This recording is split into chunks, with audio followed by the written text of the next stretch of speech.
Hello everyone. तो आज हम लोग यूजीसी नेट पेपर 1 का नेक्स्ट टॉपिक कवर करेंगे। तो आज हम लोग पढ़ने जा रहे हैं level of teaching ads evolution system and tool of evolution. तो चलिए स्टार्ट करते हैं। तो पहला आपका टॉपिक है level of teaching. Level of teaching में 3 लेवल आ जाते हैं। एक तो मेमोरी लेवल, दूसरा अंडरस्टैंडिंग लेवल एंड तीसरा रिफ्लेक्टिव लेवल। ठीक है। तो मेमोरी लेवल एक तरीके से इनके प्रोपोनेंट थे हर्बर्ट साहब ने इनका इस चीज़ को एक तरीके से खोजा था। तो मेमोरी लेवल में आपका वो चीज़ें आ जाती हैं जो आपने बचपन में रटी थी।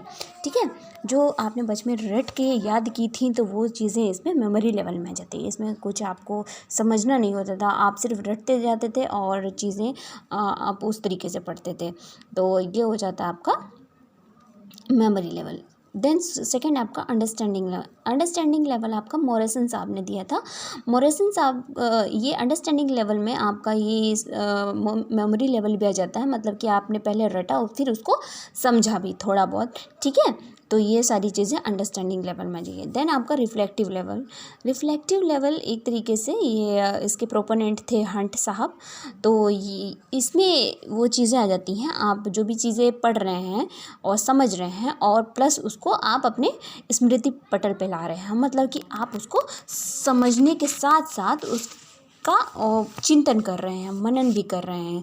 उस चीज़ को किस तरीके से इन फ्यूचर यूटिलाइज़ किया जाएगा या किस तरीके से उसका रिसर्च किया जाएगा, उस तरीके की चीज़ें आप इसमें समझते हैं। तो आई होप आपको ये तीनों लेवल समझ में आ गए होंगे। मैंने ईजी वे में और बहुत अच्छे तरीके से आपको ये समझा दिए हैं, और इससे ईजी कोई यहाँ पे नहीं समझा पाएगा मेरे ख्याल से।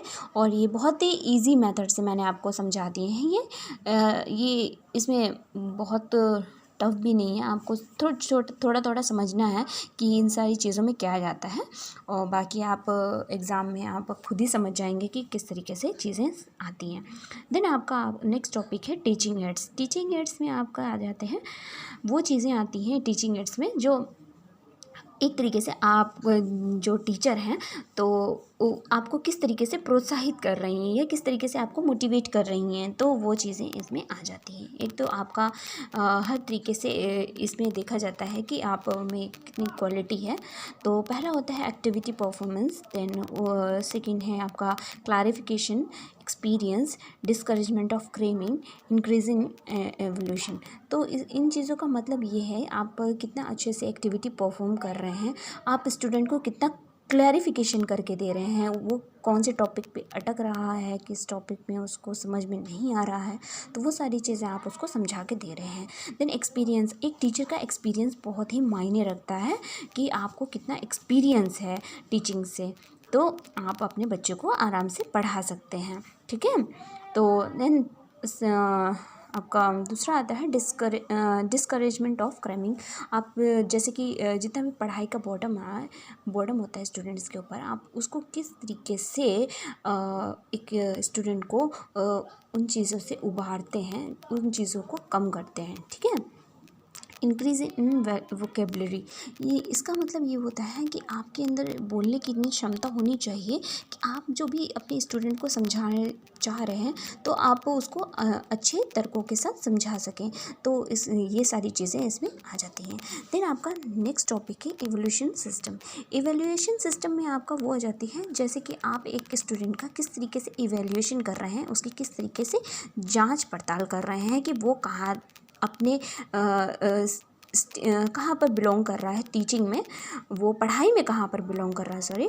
तो ये सारी चीज़ें इसमें आ जाती हैं। पहला तो है फॉर्मेटिव में आप जो भी चीज़ें जो क्लास में चल रही होती हैं वो चीज़ें आ जाती हैं, जैसे कि आपने उसे तुरंत क्वेश्चन आंसर पुटअप कर लिया, वहाँ पे ही आपने उसके सवालों के जवाब दे दिए, तो वो सारी चीज़ें इसमें फॉर्मेटिव में आ जाती हैं। समेटिव में होता है जो भी लास्ट फाइनल रिजल्ट होता है, जैसे कि पूरा सेशन एंड हो गया 1 अप्रैल से, या जो भी स्टार्ट होता है वो लास्ट सेशन आपका 31 मार्च तक जाता है, वहाँ तक आपने कितना अपने स्टूडेंट को पढ़ाया है, लास्ट में फ़ाइनल रिज़ल्ट बताता है। तो आपको चाहिए कि आप फ़ाइनल रिज़ल्ट पे ही डिपेंड ना रहें, उससे पहले भी आप उसकी एवोल्यूशन करते रहें कि स्टूडेंट के कि वो कहाँ पर बिलोंग कर रहा है।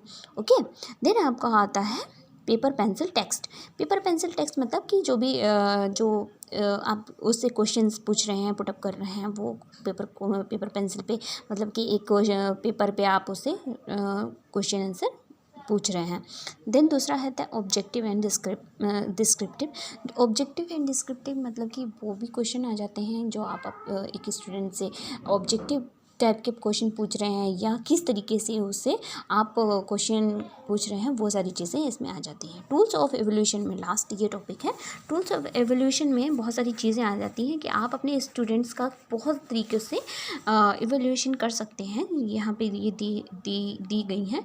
एक तो टेस्ट के थ्रू आप उसका ऑब्जर्वेशन कर सकते हैं कि वो कहाँ पे अपने पढ़ाई में स्टैंड कर रहा है।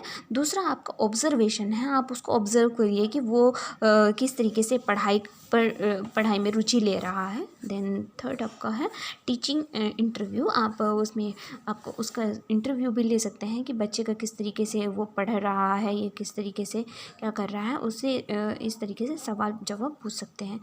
देन बहुत सारी चीज़ें आ जाती हैं इसमें, ये सारी चीज़ें आ जाती हैं। ओके, आई होप ये आपको सारे टॉपिक्स समझ में आ गए होंगे। बहुत इजी वे में मैंने समझाया है। आई होप आपको ये समझ में आ रहे होंगे। तो आप प्लीज़ मेरे चैनल को लाइक सब्सक्राइब करें ताकि मैं भविष्य में और अच्छे वीडियोस बना सकूं और जल्दी जल्दी आपको प्रोवाइड कर सकूं। आप लोग प्लीज़ इसको शेयर करें। Okay, thank you, have a nice day.